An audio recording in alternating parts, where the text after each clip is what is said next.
Je retourne à la maison d'artistes Incarnato, lieu d'exposition et de résidence artistique dirigée par Anne-Lise Salmon. Bonjour Anne-Lise. Bonjour Mathilde. Aujourd'hui, tu vas nous dire qui est en résidence en ce moment à la maison Incarnato et tu vas nous présenter un peu le festival qui aura lieu en mars. Exactement. Donc, j'ai le plaisir d'accueillir actuellement Jean-Marc Barrier, qui est le deuxième auteur que l'on accueille et que l'on retrouvera également au mois de mars dans le cadre du festival Les Incarnés Vivre le Poétique. C'est un festival qui se déroulera au mois de mars parce que c'est le Printemps des Poètes, une manifestation nationale où l'on retrouvera un croisement entre des textes poétiques, donc il y aura plusieurs auteurs d'invités, également des maisons d'édition, mais croisés avec des photographes. Et donc, il y aura également des photographes d'invités et toute une programmation autour de différents événements. Qu'on peut retrouver du coup sur votre site ? Alors, pas tout de suite, mais d'ici le mois de décembre, je pense qu'en effet, la programmation va être mise en ligne petit à petit. Merci beaucoup Anne-Lise. Mais il n'y a pas de quoi. Merci à toi. Je rencontre donc Jean-Marc Barrier qui est avec nous aujourd'hui. Vous êtes poète, peintre, graphiste, dessinateur, mais aussi photographe. Vous fabriquez des objets graphiques, vous menez des ateliers d'écriture et vous co-animez aussi une émission mensuelle, Les Arpenteurs Poétiques, sur Radio Pays d'Hérault. Comment vous définiriez votre pratique artistique et quel est votre parcours en fait ? Alors, définir ma pratique artistique, c'est très instinctif, je pense. C'est l'instinct d'abord, après il y a une mise en forme ou une mise en mots, une traduction par la pensée des choses, mais je suis vraiment le travail d'atelier, ce qui vient, voilà, je vais vers mon naturel, ma spontanéité. Donc actuellement, c'est la peinture, j'ai repris la peinture dès que je l'ai pu, donc en prenant ma retraite. Et je suis comme un jeune peintre et je suis allé vers l'encre parce que c'est très essentiel, élémentaire en quelque sorte.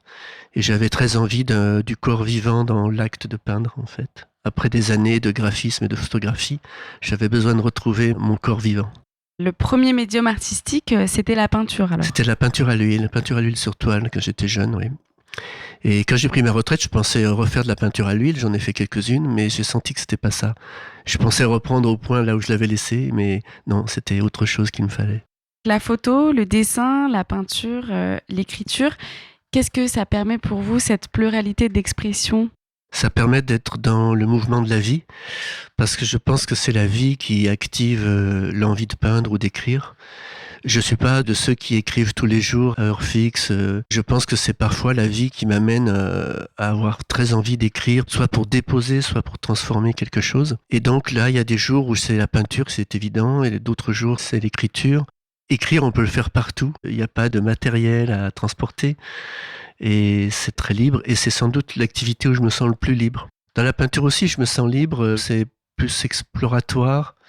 Non, l'écriture aussi, c'est exploratoire. Mais vraiment, dans l'écriture, peut-être qu'il y a plus de moi nu, authentique dans l'écriture.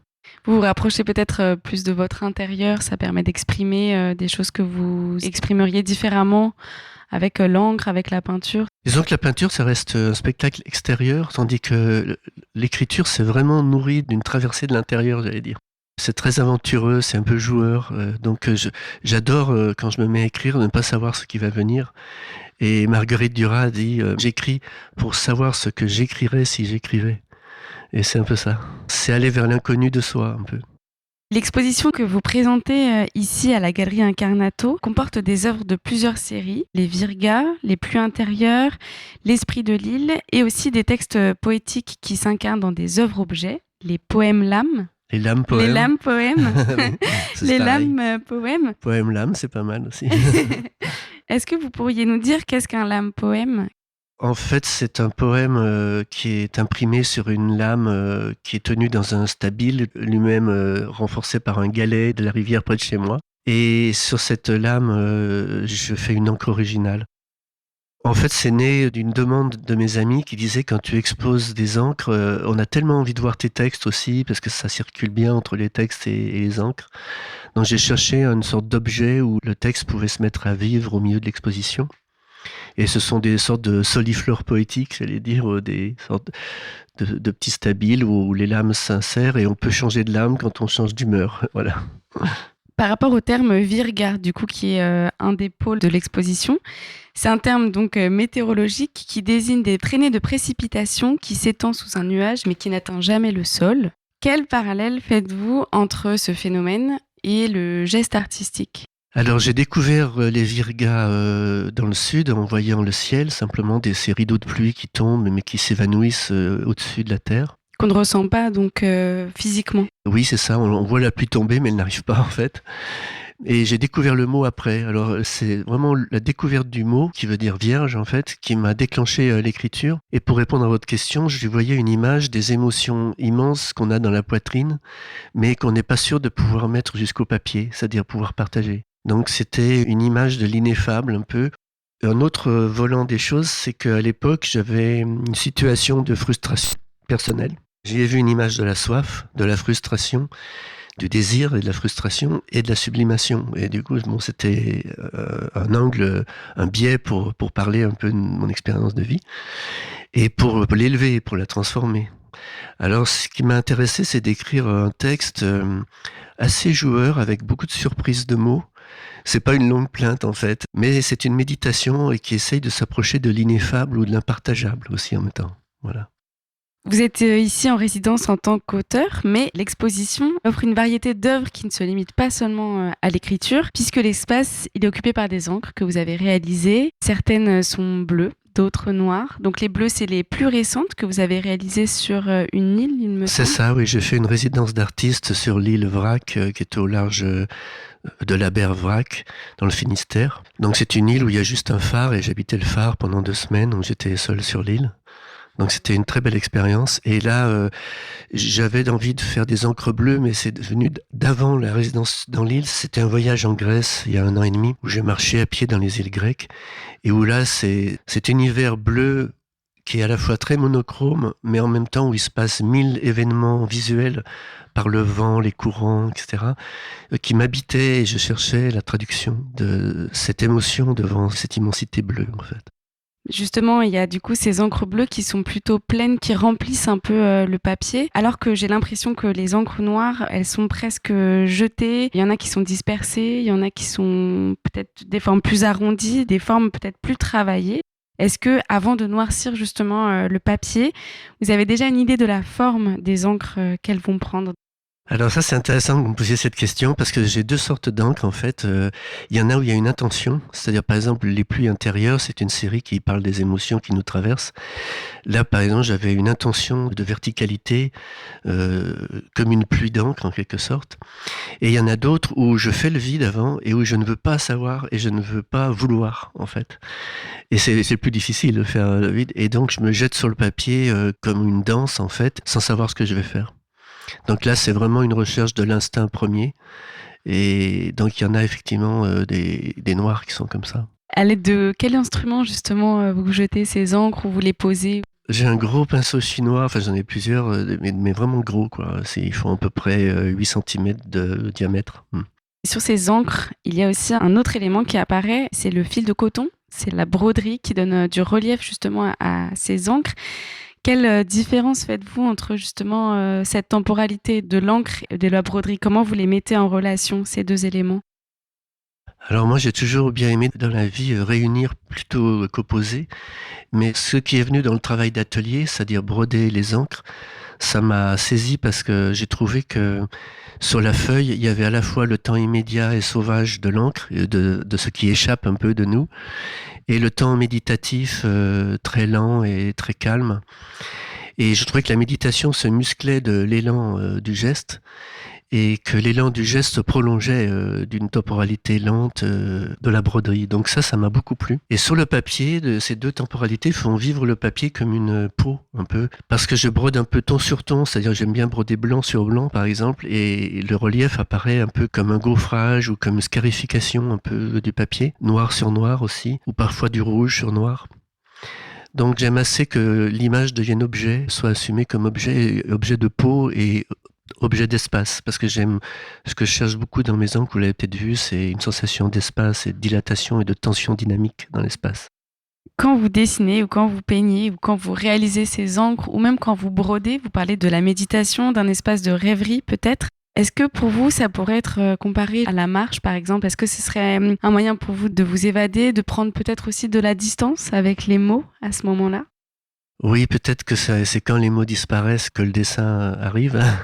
D'ailleurs, quand je voyage, je fais des croquis de voyage et j'aime bien parce que il y a une magie du dessin qui fait que les gens s'approchent et qu'on a un échange muet mais véritable autour juste du fait que je suis au milieu de leur territoire, que je m'imprègne de ce territoire, que je suis à l'écoute et que finalement ça crée un lien muet entre nous. Donc j'aime assez ça. Mais moi, c'est vrai que par exemple, quand je brode les encres, c'est un peu comme la marche, c'est-à-dire que j'oublie le temps, je suis complètement dans ce que je fais et je suis bien en fait dans mon mouvement. Mais par contre, quand je fais l'encre, il y a un côté immédiat avec une concentration, décontraction extrême dans l'instant, qui fait qu'au bout d'un quart d'heure ou une demi-heure de travail, je suis exsangue, quoi. Ça m'a complètement mangé toute mon énergie. Donc là, ce serait plutôt un sprint dans ce cas-là, et pas une marche. Pour revenir justement à l'écriture, vous avez publié un recueil en juillet dernier qui s'intitule La Nuit élastique aux éditions Floem. Est-ce que vous pourriez nous présenter un petit peu ce recueil dont vous allez ensuite, pour finir, nous lire un extrait? Oui, ce recueil, il a une chose un peu spéciale, c'est mon 7e livre, mais c'est le premier où il n'y a que du texte. Et je voulais un texte nu, et puis c'est aussi le premier peut-être où je plonge un peu dans le sombre, parce que j'ai toujours tendance à vouloir mettre de la lumière dans l'ombre. Et là, à la faveur d'un événement de vie, j'ai vraiment voulu traverser cette part sombre de l'être. Évidemment, qu'est-ce que j'y ai trouvé? C'est un sursaut de l'être qui veut aller vers ce qui est bon, ce qui est chaud, ce qui est la vie. Donc c'est le récit d'une mue, en quelque sorte. J'aime bien dans l'image de la mue, le serpent, par exemple, il doit accepter d'être faible, presque aveugle, de s'exposer aux prédateurs pour perdre sa vieille peau, mais c'est pour avoir une peau nouvelle qui lui va mieux. Et je voyais la nuit comme cet espace où les contours se dissolvent un peu, les choses deviennent un peu floues, mais où on va à la recherche de soi, de notre mouvement profond.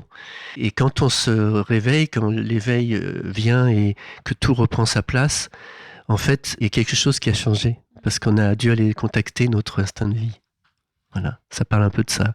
Vous convoquez des images, la mue du serpent. Vous avez aussi réalisé du coup des photos que vous avez mis en relation avec des textes que vous avez écrits. J'aimerais juste, avant que vous nous lisiez votre poème, parler de ce rapport entre texte et image. Est-ce que c'est l'image qui est première, qui donne un élan à l'écriture? Comment s'articule cette relation entre l'image et le texte qui lui donne des indices? Est-ce que l'image donne des indices au texte ou est-ce que c'est le texte qui donne des indices à l'image?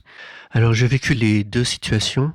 Mais le plus souvent, c'est l'image qui est première, qui effectivement donne une entrée pour l'écriture. Mais ce qui est intéressant dans ce cas-là, c'est pas être dans le commentaire de l'image, ni de redire ce que l'image dit, c'est d'apporter autre chose qui vient jouer avec l'image. J'ai coutume de dire que c'est un peu comme dans une vallée. Il y a un versant et l'autre, mais l'important, c'est la rivière qui coule au milieu. C'est le rebond entre le texte et puis l'image. C'est ça qui m'intéresse. Pour finir, vous allez nous lire, Jean-Marc Barrier, un de vos poèmes, extrait donc de votre recueil La Nuit élastique. Je vais en lire deux, parce que un qui va dans le sombre au début, où ça chahute un peu, et un autre plus pacifié, celui qui est à la fin. On vous écoute. J'étais l'aile du corbeau, j'étais l'accident. Là où le rocher imite le rocher qui imite le silence, je penchais dans les brumes. Antérieur pour toujours, essoré debout, j'attends encore l'aiguille du jour, les démentis du lac. Le froid ment, même la frontière est chaude. Et je tiens sur l'eau, et je tiens sur l'air, et le temps revient, rien ne renonce. Je serai rouge, rouge encore, je soulèverai ma robe, et la rive sera mienne.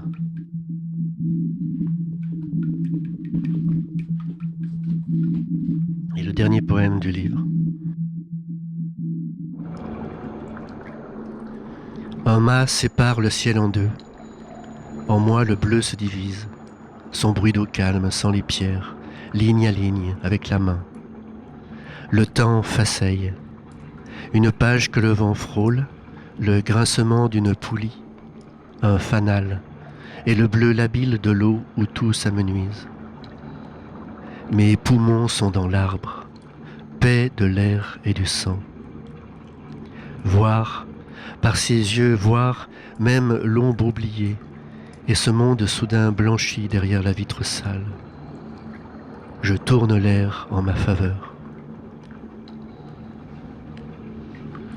Merci beaucoup Jean-Marc Barrier.